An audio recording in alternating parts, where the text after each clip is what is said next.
Pak Alwi, silakan Pak, open mic silakan. Oke, terima kasih Mas Frans. Halo Mas Januar, selamat sore, Halo Mas Alwi, salam kenal.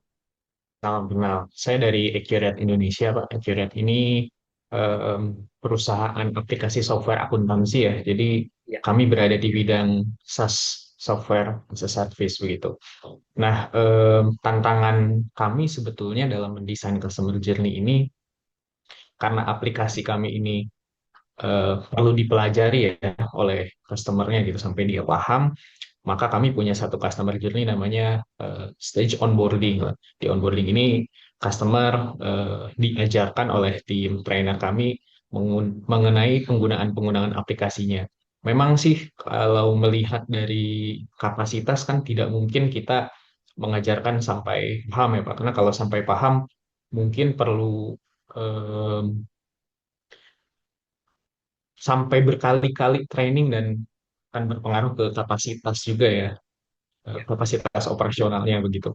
Nah, saya mau bertanya yang pertama, bagaimana sih caranya kita bisa mengukur eh, customer ini kalau dari sisi stage tadi usage ya dari Pak Yanwar hmm, itu benar-benar sudah memahami dan bisa menggunakan jasa kami secara optimal. Kemudian yang kedua, konteksnya adalah tentu seiring berjalannya waktu, churn ini kan tidak terelakkan ya Pak. Dan yang saya sering temui itu customer-customer yang churn tapi ghosting gitu Pak. Instead of dia ngomong sama kita, dia malah memilih untuk udah langsung pergi begitu saja. ya. Nah, apa sih kiatnya yang bisa kita lakukan untuk mendeteksi churn ini bahkan sebelum churnnya terjadi begitu? Oke, dari saya seperti itu. Terima kasih. Oke, terima kasih Mas Alwi atas pertanyaannya. Saya familiar sama Accurate di perusahaan saya yang sebelum-sebelumnya. Salah satunya pernah pakai Accurate.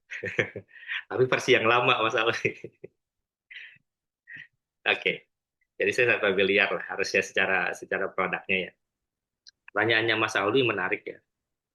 Saya juga bisa memposisikan sebenarnya, apalagi uh, B2B ya, one to many biasanya kan ya Mas ya.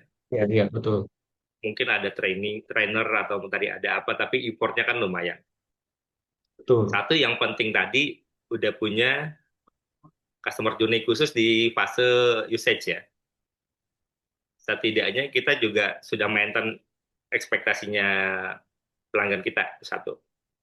Yang kedua, dari proses itu, kita kan perlu tahu juga apa yang udah bagus, apa yang kurang. Oke, tim Ya, internal bisa melakukan feedback, tapi di fase lain, Mas Auli bisa melakukan measurement kan di situ. Ya, jadi kita juga bisa ngukur tingkat kepuasan atau pemahaman dari apa ya klien yang dilatih tadi. Berarti itu step yang sangat penting, evaluation ya berarti ya. Terus juga tulis juga minta feedbacknya apa yang udah bagus, apa yang menurut mereka kurang ya. Jadi benar-benar customer centric ya, jangan menurut kita ya. Jadi iya, menurut iya. menurut mereka gitu. Ya. Nah dari hasil itu yang paling penting juga adalah dilakukan diskusi di internal untuk dilakukan improvement apa ya gitu yang harus kita lakuin. Jangan sampai ternyata udah nih, Mas Ali udah ya ngukur ya. Sudah, sudah. Iya, tapi dari hasilnya ternyata tidak dioptimalkan untuk melakukan improvement kan. Ya, Sebenarnya secara proses udah benar kan. Tinggal berikutnya kualitasnya dari proses tersebut yang harus selalu ditingkatin gitu. Karena yang paling penting kalau menurut saya di tahapan usage ini, apapun industrinya Bapak Ibu semua ya, tadi mau B2B, mau B2C, menurut saya sama. Bagaimana kita bisa tahu saat ini itu persepsi customer itu apa terhadap kita di ya, tahapan usage itu. Itu menurut saya sih yang pentingnya. Ya kan kalau kita tahu persepsi ya, bukan ekspektasi tapi persepsi. Jadi bisa positif negatif nanti hasilnya.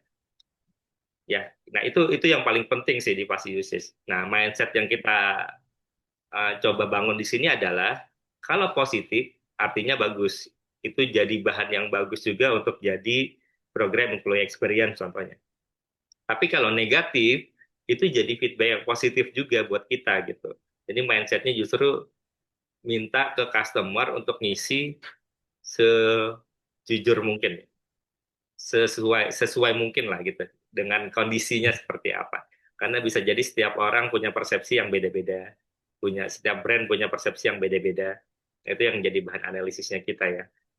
Makanya usage ini bagi saya sih ini tahapan yang sangat kritikal banget gitu untuk kita bisa lanjut ke loyalitas.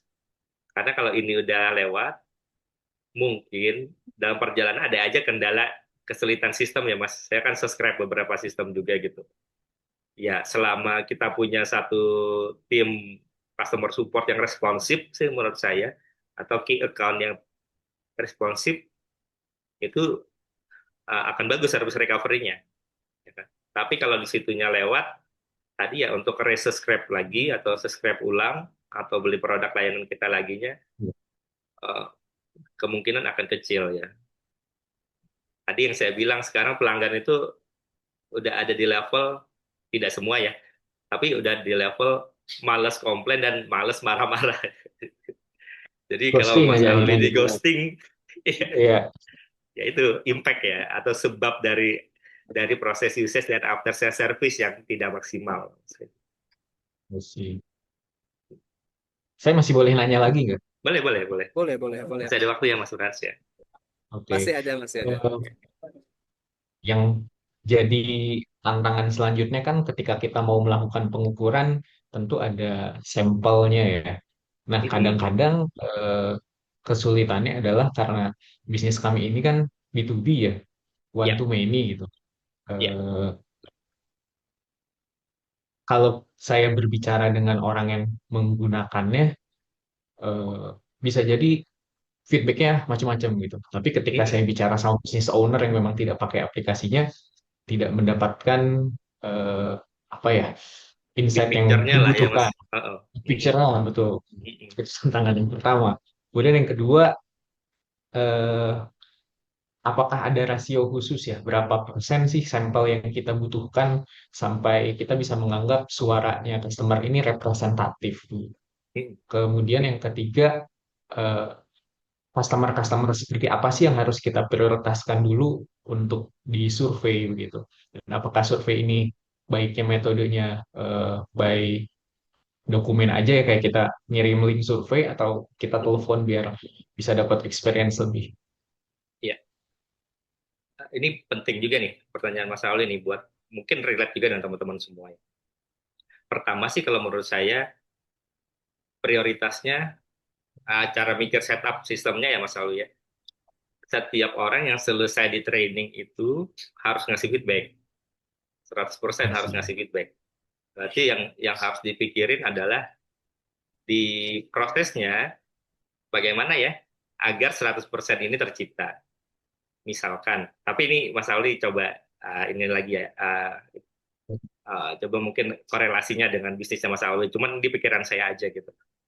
Contohnya, apakah dokumen BAST oleh PIC sebelum tanda tangan harus ngisi dulu gitu misalkan ya, ada link, ada Oh iya, QR atau apa misal, kalau nggak diisi jangan tanda tangan ya, atau tanda tangannya belum bisa kita terima gitu, kita kembalikan dulu gitu misalkan. Jadi part of dari proses kan ya, kalau memang bisa seperti itu ya Mas ya, tinggal di otomasi atau di bagian dari dokumentasi yang kita juga nggak ribet untuk harus menjelaskan setiap saat lah gitu ya Mas.